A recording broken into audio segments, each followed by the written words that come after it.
Good morning, 8 Green students, or good afternoon, depending on when you're watching this. Today we're going to talk about the founding of the 13 colonies and just give you a brief overview of why each of the 13 colonies was founded. Start with Massachusetts. Actually move my box up here. Hopefully that stays out of the way. So Massachusetts, when we talk about Massachusetts, we look at 1620 with Plymouth, but then another colony in 1629 is called Massachusetts Bay. Eventually, Massachusetts Bay and Plymouth merge together and they create the colony of Massachusetts itself.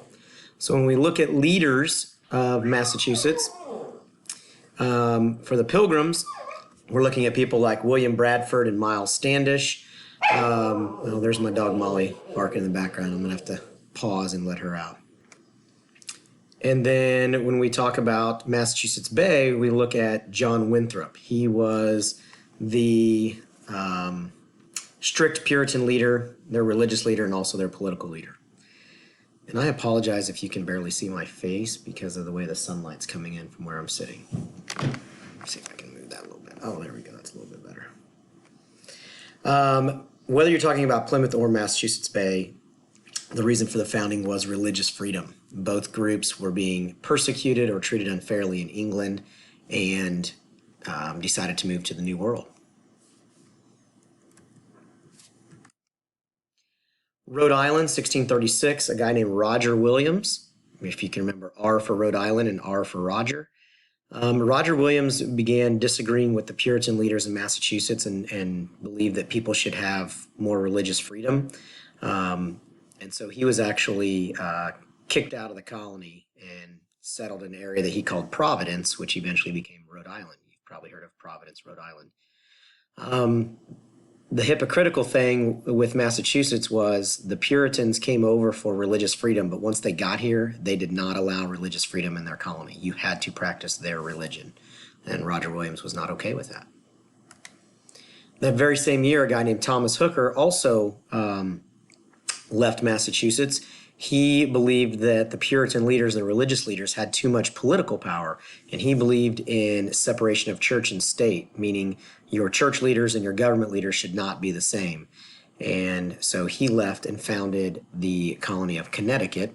And once he founded Connecticut, he created what is considered to be the first official written constitution in the New World, called the Fundamental Orders of Connecticut.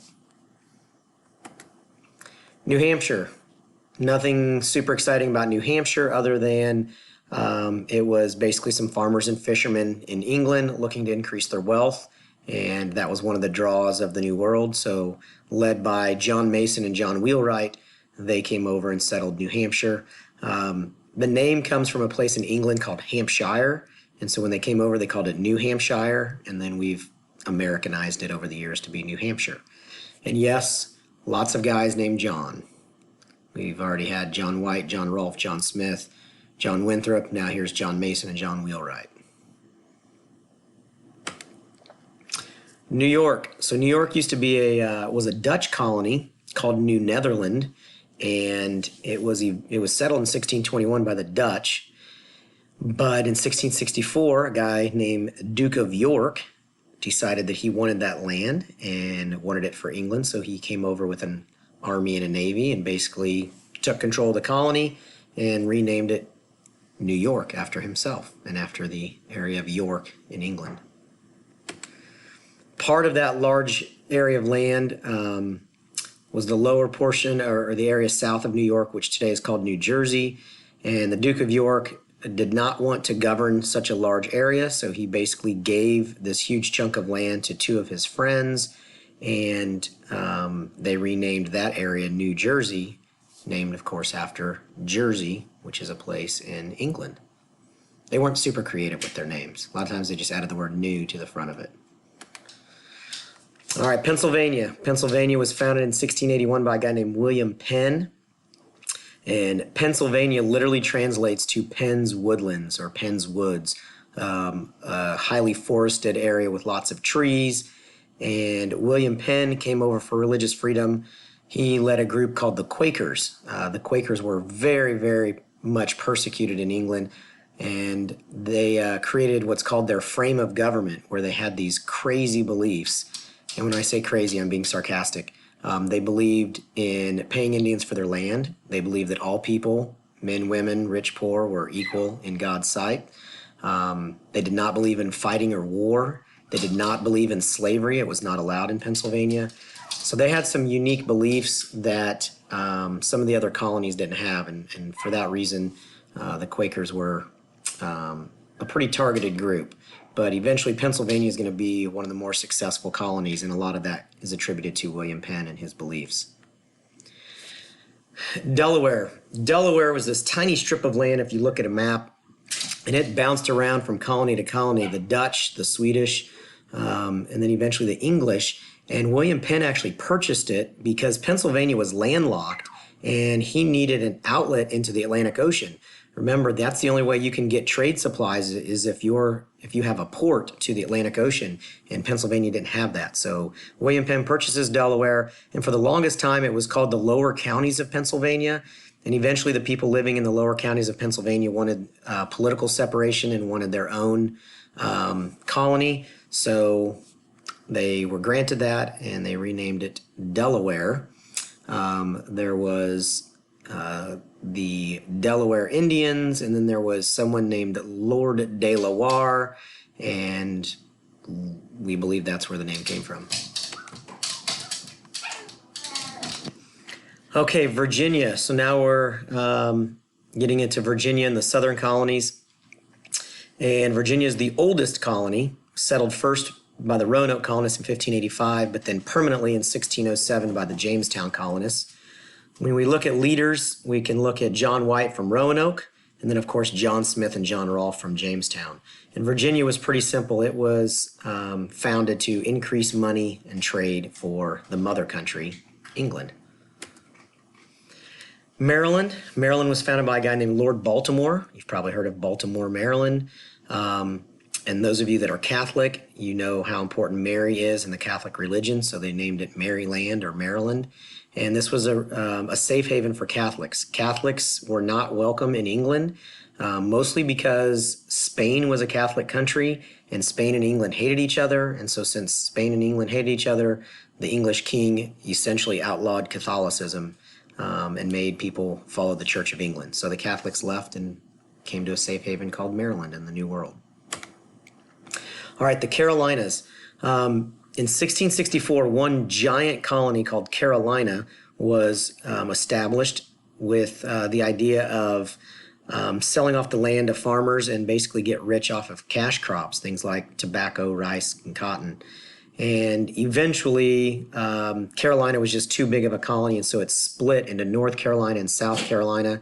The two areas of Carolina developed quite differently.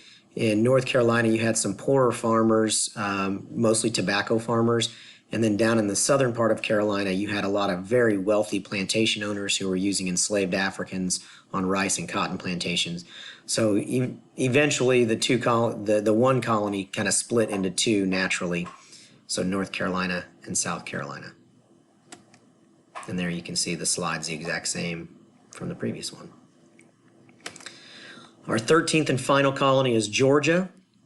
Georgia was founded by a guy named James Oglethorpe, and this is a very unique colony. Basically, the King of England was concerned that the Spanish living in Florida, remember Spain controlled Florida at this time, the king was concerned that the Spanish settlers were going to come up and try to conquer the very wealthy, profitable South Carolina with all of the plantations there. So the king authorized the formation of what's essentially a buffer colony. So they created Georgia basically just to keep the Spanish out of South Carolina. And so who did they send over to potentially defend South Carolina or defend Georgia? And that was former criminals and debtors. Debtors are people who owe money to others.